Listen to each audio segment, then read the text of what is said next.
the technologies we're going to talk to you about today is called sulfate aerosol injection, and it uses volcanoes as imperfect, certainly imperfect, but good natural analogues.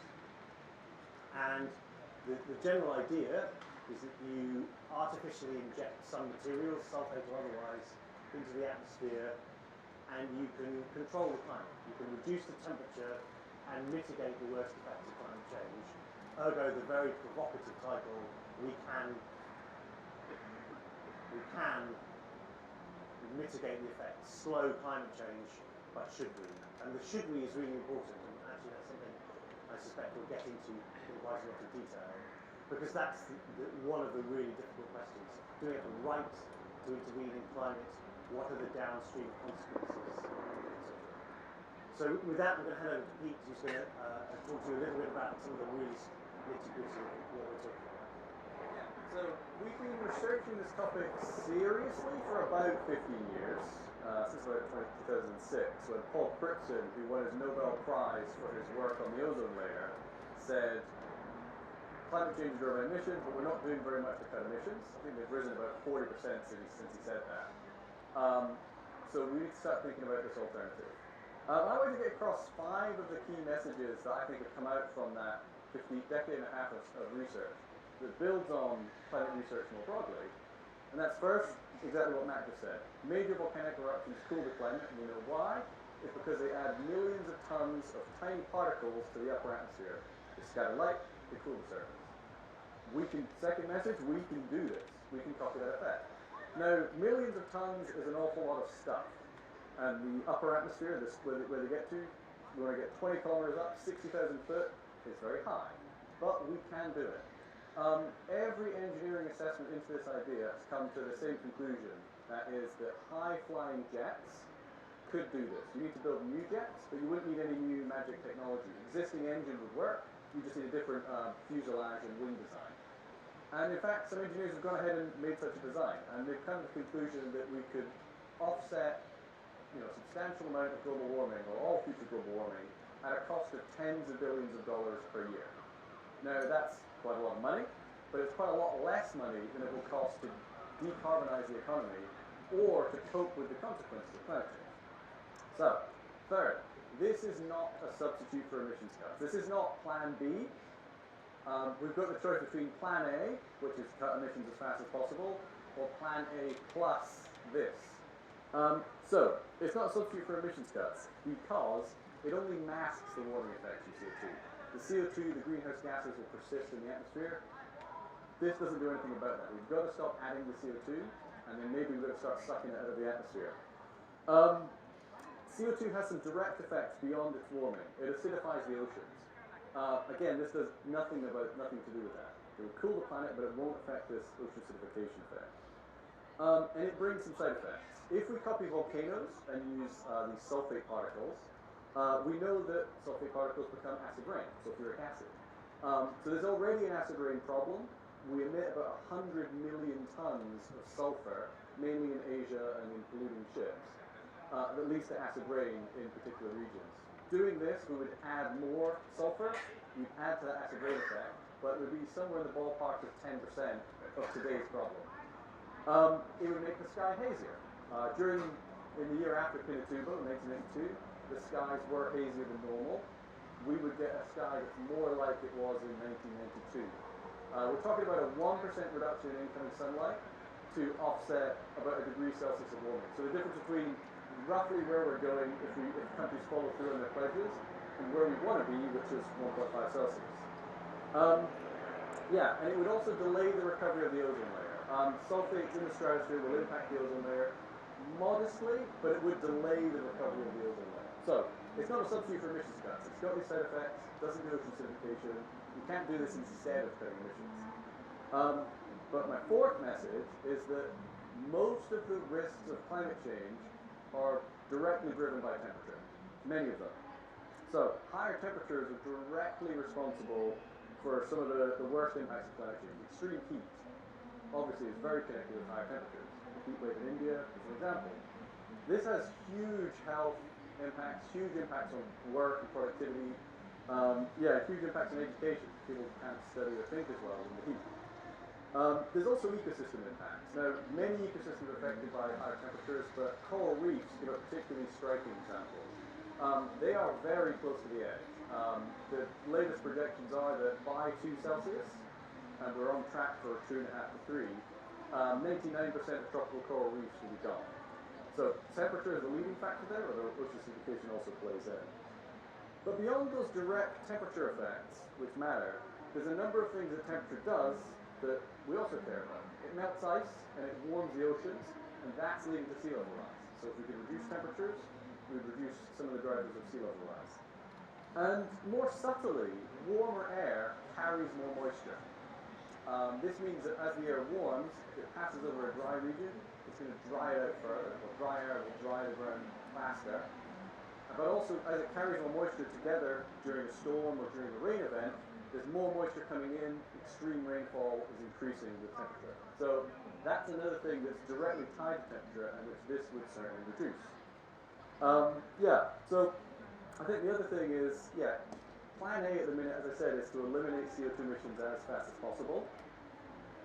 If we're able to stick to that mission and do this as well, there's some questions there, I believe we could slash the impacts of climate change overall. This does not perfectly offset the effects of climate change. It leaves some things undone. It has some side effects, and it also doesn't perfectly address all aspects of climate change. But because it reduces temperature and it reduces those temperature-related impacts, it's going to greatly reduce risks overall. Some places will see greater change. The biggest effect is rainfall. Some places that were getting less rainfall under climate change are likely to see an even greater reduction in rainfall. Whether they then count themselves worse off depends, because let's say the Mediterranean is an example where we think it might see less rainfall. That would be a problem. But they would see less extreme heat, less sea level rise, less extreme rainfall. So whether they judge themselves overall better or worse off, we don't know yet. We haven't studied this in enough depth. Just to run through those again, volcanoes demonstrate that this is possible. Every engineering assessment suggests we can do this. It's not a substitute for emissions cuts. We still need to cut emissions even if we go down this route. But because temperature drives many of the risks of climate change, if we do this alongside emissions cuts, if we can manage that, then we could potentially greatly reduce the risk of climate change. Right, thanks. Just before I come to Lydia, I just wanted to talk to Matt again about the fact is that, as you said, these are engineering, Peter said, these are engineering assessments. These are effectively paper exercises, theoretical exercises, because and we can't do, if we did it, well, we do it, and that's it.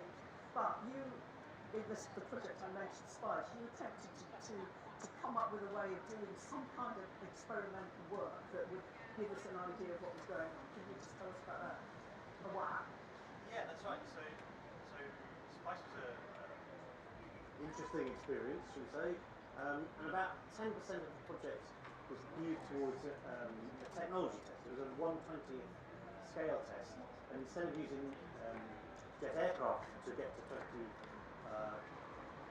kilometres, the team I led looked at tethered balloons, so an enormous balloon, twice the size of Wembley Stadium, with a pipe beneath it up which you could pump material, which does sound completely fantastical, I know. And it proved to be quite a difficult thing to do, not particularly because it was risky in terms of its impact, but more of its symbolism. So people really objected to it, and actually this is something we'll probably come on to in a bit. Because it crossed the Rubicon, right? It took research from something that was paper-driven, theoretical, computer-based into the real world. It was visual. It was visceral, and people didn't like it. And actually, there were some of us that didn't really like it either, to be quite frank. The problem that really got in the way is actually people that were associated with the project had patented that technology, and that turned out to be an enormous rabbit hole down which we went, because it felt like we'd been, tricked into working on something without really knowing why we were working on it. And the project team sat down, and there were different bits. The engineering end of things thought this was fine, it's just how we operate. but the people who worked in sort of the physical and particularly the natural sciences were really uncomfortable about not knowing who owned the technology, where we were going with this particular development. So the technological part of it is also fraught with socio-political challenges. And every time anybody proposes an outdoor experiment, even if it's utterly benign, and we are talking about 2 bark flows of water into a small area in a field in Norfolk, in terms of the actual climatological impact, it's 0. But because it was visual and real, it became a political football very quickly. So no one else has attempted to do what you attempted to do since then? I suppose you know. No, that's not right. So there's a team from Harvard that Pete was attached to until relatively recently that have also proposed what actually, if you dig into the details, is a very different experiment, but superficially looks the same or similar. And actually, they've come up against the same problem, which is green groups have really strongly rejected this because there is this perception that it crosses some sort of line. And the difficulty really comes from the fact that it is called climate engineering, right? We do experiments of scientists that are much, much riskier than this, which have no climatological signature and no relationship to climate engineering. Lots of tracer experiments are done every year, very, very safely. Very, very few people object. But because this is an experiment that's based around such a terrifying idea, people really feel very, very strongly about it. And that's absolutely their right. I've noticed that some of it's been rebadged, solar SRM, solar radiation management. Or is that something different? That's a really interesting story. That actually maybe Pete will augment me on this, but actually SRM was a joke. It was a joke made by a chap called Ken Caldera, who was a very, very eminent American scientist, who said in a meeting in something like 2006, 2007, if we really want people to come along with this idea, we need to give it some nonsense 3-letter acronym, let's call it solar radiation management. And he was joking.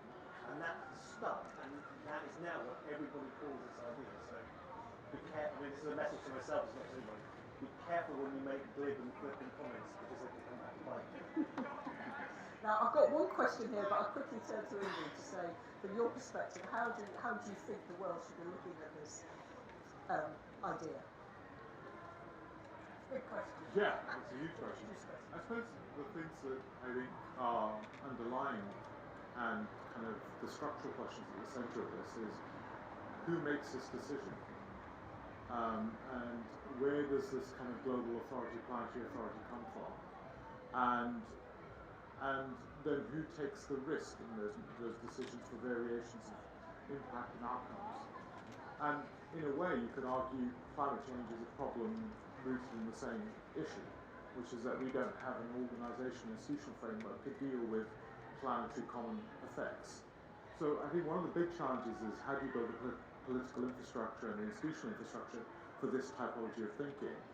And I think, as I understand it, we've been doing sort of solar dimming involuntarily through industrial pollutants and other things. So this is something that we're doing, and probably in larger numbers in some degrees, in some places, in terms of not necessarily the effects, but the numbers. So the real question is, where's the institutional frameworks for these types of decisions? And I think that, to me, is one of the big structural challenges that we face, that we don't have governmental frameworks. We don't have the kind of, so we can think of the engineering, I don't think we have the institutional frameworks. So that's one thing. Second thing, I think that the risk, I would say, is that I think this would be, I could see this very easily being sponsored by Shell, this conversation, very easily, because it basically unlocks huge amounts of hydrocarbon assets by paying off 10 billion or 20 billion or 30 billion and unlocking year-on-year hydrocarbon assets. So there's a very interesting kind of what I call the finances of this could lead us into a very interesting future where we're pumping in CO2 because year-on-year we're adding a tax of 10 to 20 billion to be able to manage the effects. And actually, cumulatively, we're actually carrying we're slowly driving us towards a continuous dimming future. And I'm kind of interested in, whilst we say we have to do both things, my gut feeling is that's where we would end up almost certainly, because the financial incentives would be so strong to do that. So currently the default of not having the institutional infrastructure is a great way of stopping this. But I think many of you will have read, Kim Stanley Robinson's sort of recent book, Ministry of the Future, where you see an Indian moment where you have 20 million people have died, and one country unilaterally does this, and they decide to unilaterally almost do this, because effectively they say, well, actually we can't afford this.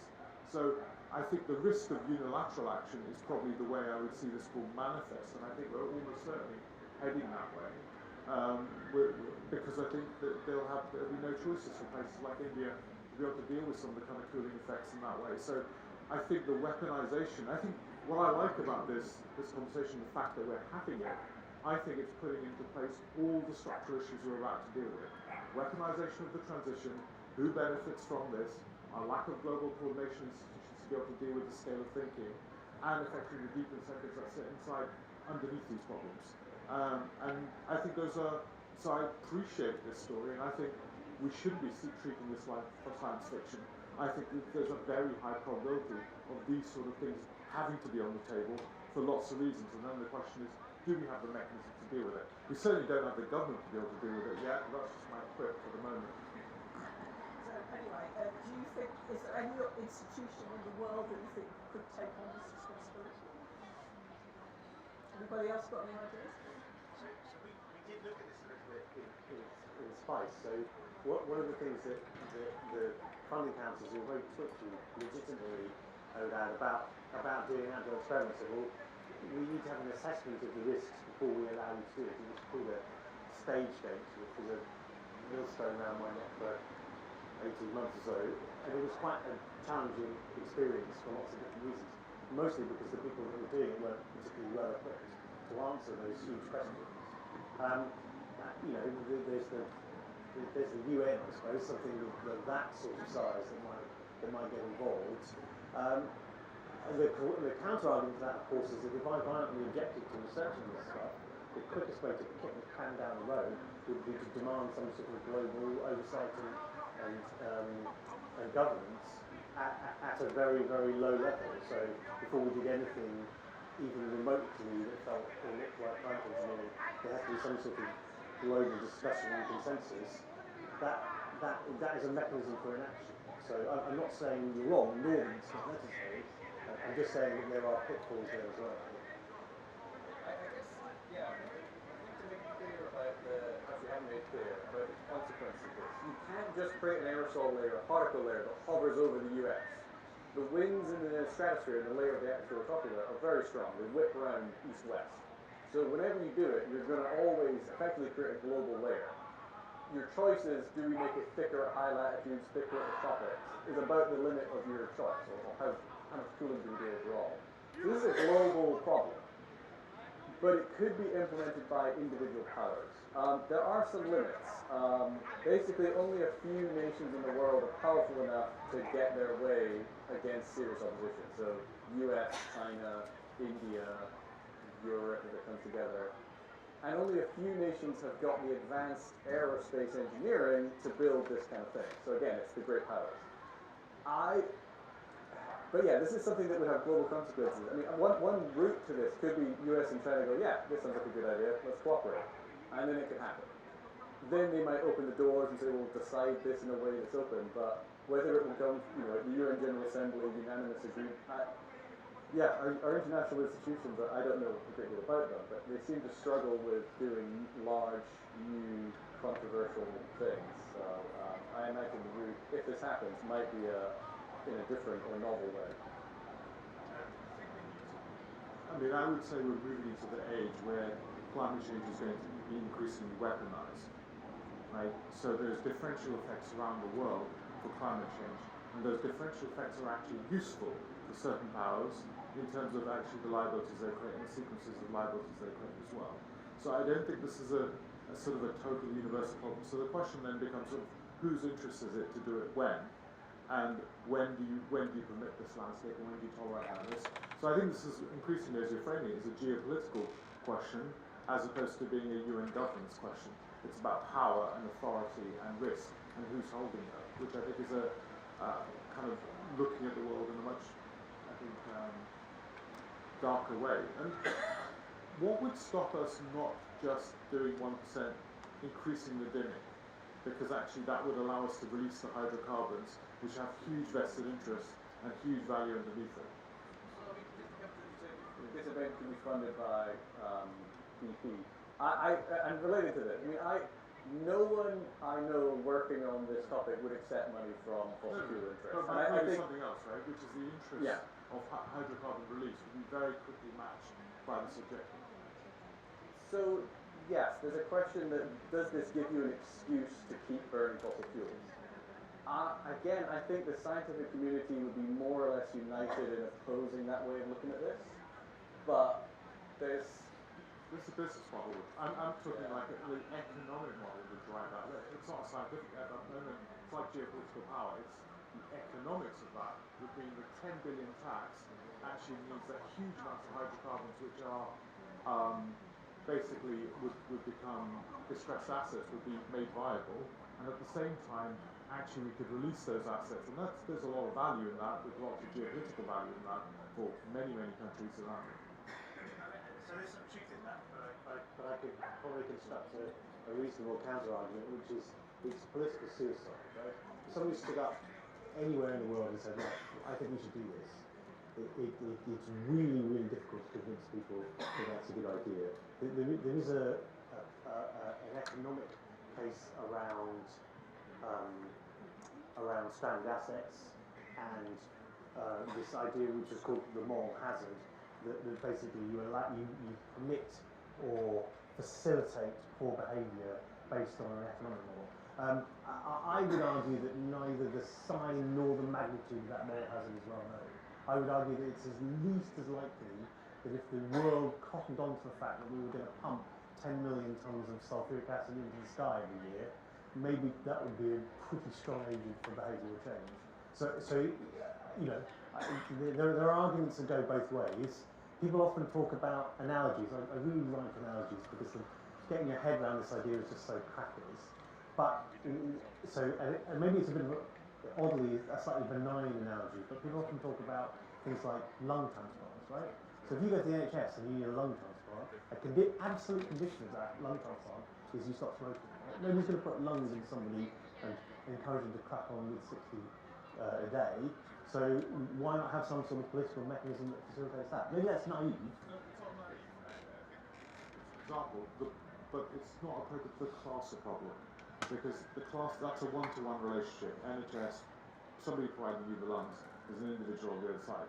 When you've got mass multi-actor problems, mass multi-actor agents where you can't construct that contract as we've discussed, then it's a different type of problem because it requires voluntary or inclusive behaviours. So I just say the analogy is problematic because I think it's a different class of problem. If you use nuclear states, is that a better analogy? States that have nuclear power, nuclear weapons, whether that's a better one about how that's been controlled. I don't know. That's just one that popped into my head on that. I think the framing of it through a moral hazard is, I think, not a bad one.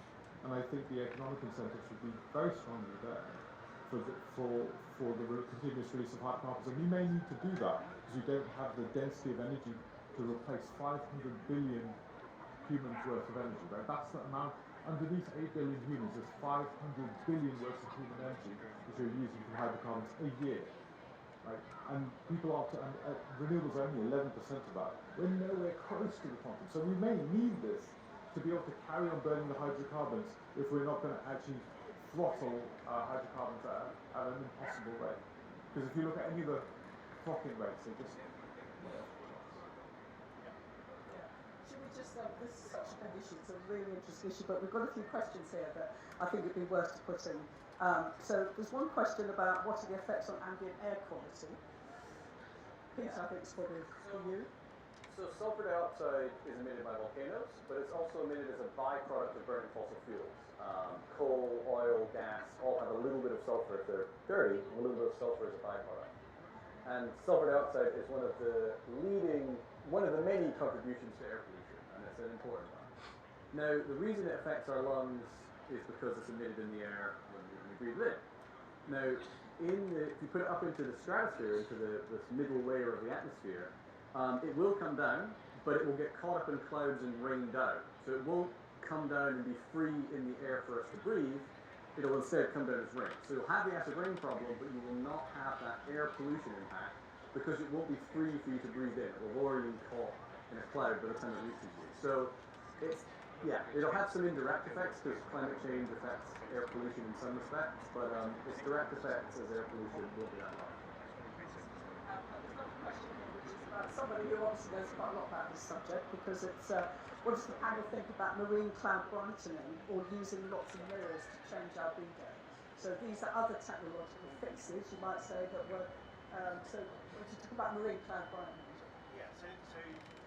So this is one technology under a suite of climate engineering proposals, some of which deal with solar radiation, and some of which deal with carbon dioxide removal.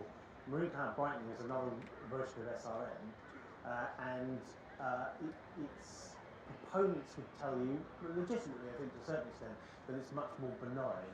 It certainly has the potential to be much more localised, but really, I want to emphasise this, there's no such thing as a free lunch, right? Anything we do like this is going to have some side effects, and MCB, marine cloud brightening, is potentially problematic because you can't control it well, and once you've seeded your clouds, you have very little control over them. If you get the particle size of the clouds wrong, you can have exactly the opposite effect that you intend to. You can actually heat the cloud up a little bit. You also need to be quite careful about where those clouds are, but if you could do it in a way that was localised, probably the way it'll get used most effectively, I suspect, is in trying to protect coral reefs, because it doesn't necessarily have the transboundary effects that sulfate aerosol injection. Yeah, it's a good point to bring up the experimental stuff again. So I think there's basically two ideas that make any sense with this solar geoengineering, this SRM. It's stratospheric aerosol injection, and it's this marine cloud brightening. That's much less certain to work. You can't test the climate consequences of these ideas. You can do it in climate models, but no small-scale test will reveal how this will change rainfall in India. You have to do it and then wait and see what happens and hope your models are right. But with stratospheric aerosol geoengineering, you can test processes. You can inject things. Did the particles form in the way you expected? Were the chemical effects the same as you might have anticipated? With marine cloud brightening, the tests and the deployment it's the same technology effectively. So there was a field experiment last year over the Great Barrier Reef, and they're trying to basically address the question you just raised, which is, well, you can introduce these little particles, you can try to change those marine clouds, but do they change in the way you want them to? And the only way to test that is to actually do it over a large enough scale that you change some clouds, and you see, well, did they get brighter or not? So that one, once you've done the field test, the field experiment, you've already got the kit to start doing it. Whereas with the stratospheric aerosol geoengineering, you need hundreds of specially designed aircraft to do it, but you only need some other equipment to test some of the small-scale stuff. So there's quite a difference there in terms of the testing and the deployment. You'd like to say that there wasn't a big argument for the groups against this experiment over the Great Barrier Reef. Yeah, people are quite quiet about it. I mean, I think there's a lot more opposition to this. I think partly it's harder to argue against because the Great Barrier Reefs really are in trouble, so there's a much more urgent case. It's also much fluffier sounding, making clouds whiter, and you use sea salt rather than sulfuric acid. It sounds a lot nicer, but I mean, it has some consequences I'm a little worried about. I mean, you could use it in theory to change the weather, like in a short term. You can make a weather forecast with it on and a weather forecast with it off, and pick. You can't do that with this stratospheric aerosol geoengineering because the particles evolve over the course of a year or two, and they're up there, and you can change the average temperature of the planet slowly. You can't change a weather forecast, which will only get out to a few days, like 10 days. But with marine cloud brightening, you could. So you could turn it on, you could turn it off. Do we want that rain to fall there or fall there? There's some potential there that I think is a little worrying, but we haven't investigated that yet. That actually follows on from another question about if we were to implement this solution, is it a permanent infrastructure that needs to be maintained year on year? So perhaps you should broaden that out from that point. Pete knows more about this than I do, so I'll be fairly brief. So there's a range of answers to that. Some people believe we would have to do it ad infinitum. Others, I think, believe that it could be a much more temporary solution. It really depends on how it's deployed. So there's this idea, which I think most people feel a lot more comfortable with, which is called peak shaving. So rather than trying to quickly get back to pre-industrial temperatures and knock a degree off global warming, which in some contexts, I guess, sounds sensible, actually we don't do that. We just literally put enough aerosol into the stratosphere to stabilise the current temperatures. Given we are living in the current climate, it's doubtless suboptimal, but not as bad as where we're going, there's an argument that actually you only need to introduce enough to either keep temperatures stable or slightly decrease them. And that probably drastically de-risks any deployment. Yeah, but I think the important thing to note is, well, basically, how much the planet warms depends on how much CO2 we put in, with absent this. So basically, there's a linear relationship. Every ton of CO2 we add adds to warming. When we eliminate, when we're doing no more CO2 is being added to the system, the temperature is going to stop rising, roughly, and then it's going to stay there, more or less indefinitely, centuries and centuries, before it gradually comes down. This is why people are also now thinking about ideas that would suck CO2 out of the air, so speed up this very slow natural process that will drive CO2 and temperature down.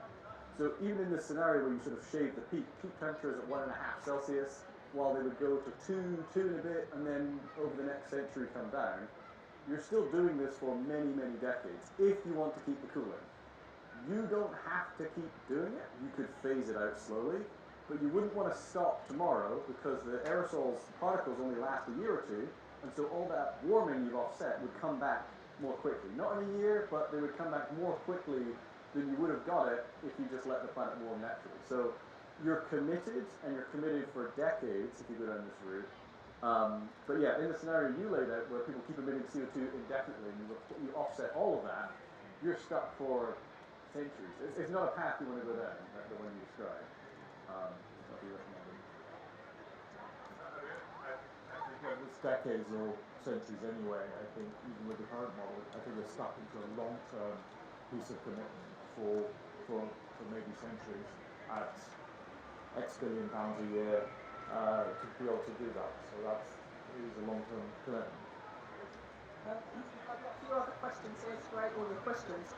I'm not sure anyone could address this one. This is about the ecological impacts of the concepts. Anyone looking at what might happen to that side?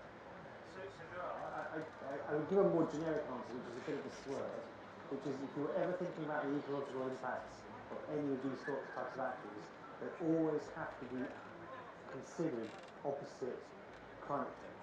So the mistake a lot of people seem to make, or were making, including somebody I really like, who I won't name, but his surname rhymes with Ambient.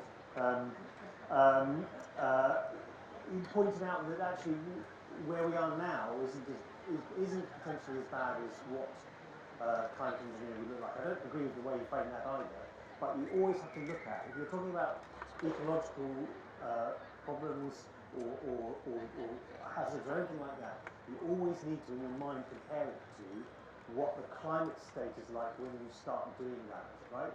So comparing now to some future scenario with geoengineering, climate engineering, isn't a reasonable comparison. And a better counterfactual is, what does climate change look like in 50 years' time?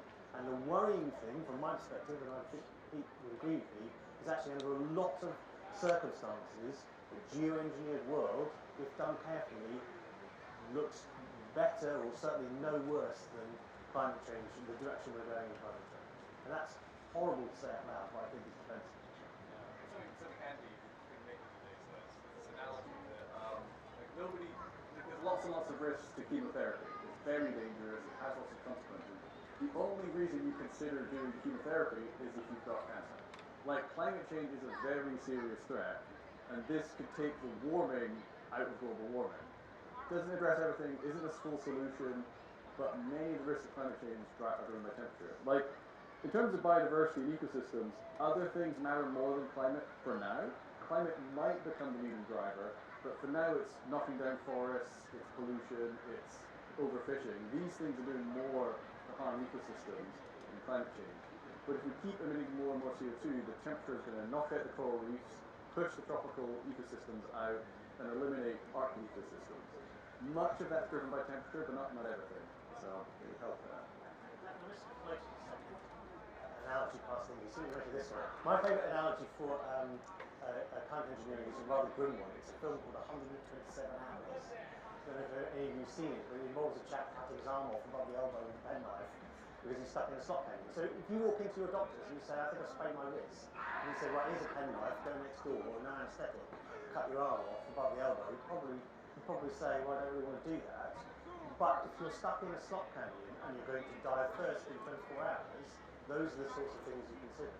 So the consequences of unabated climate change are so severe that we have to be thinking about this stuff. Abhorrent as it probably is to most of you, I'm afraid it's a necessary evil. Not necessarily to do it, I'm certainly not going to go that far, but to be thinking about it, for sure. You haven't got a phone, so yeah.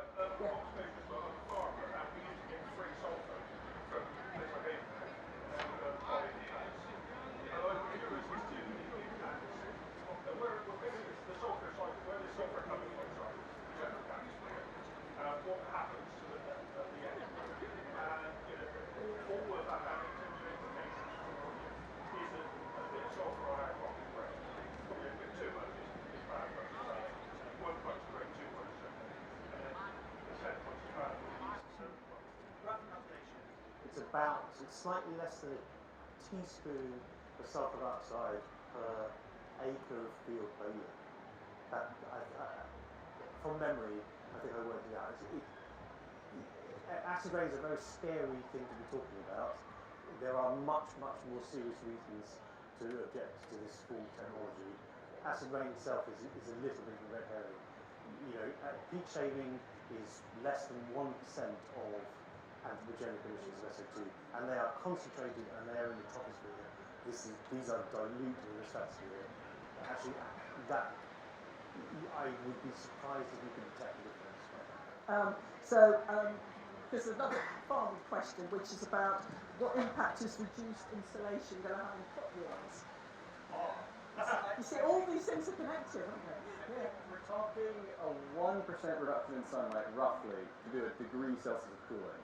I think the climate changes, under climate change and under this, are going to be more significant than that light change. I think the acid rain is modest, but I mean it's relatively diffuse and distributed, so I don't think it's a big effect. But I think it's going to differ from region to region, because some places are a bit too cold to grow stuff well. And if you warm, that's going to be good for them. So Scotland, Canada, etc. are going to be more productive in a warmer world. This would offset that. And some places are too dry. This geoengineering idea might make them a little drier. That would reduce yields. So it's going to be very patchy, differs from region to region.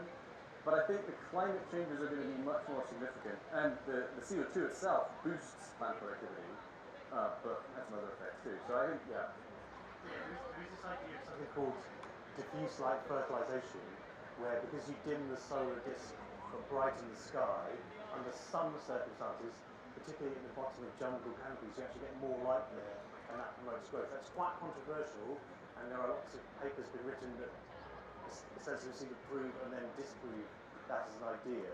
I think as a general observation, if your ecosystem is natural, it's probably pretty well tuned to the light it's already getting.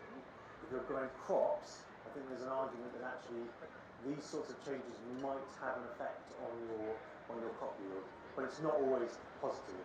So I actually did a bit of work with the Eden project, because their polyethylene domes are a reasonable approximation for these sorts of aerosol plants.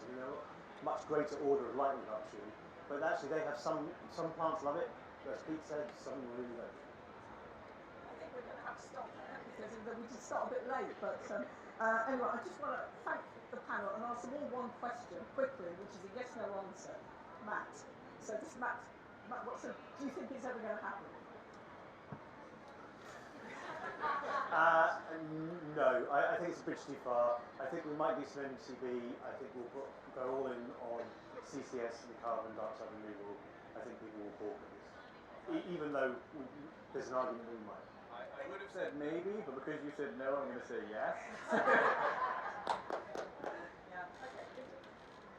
Yes, as a weapon. Right.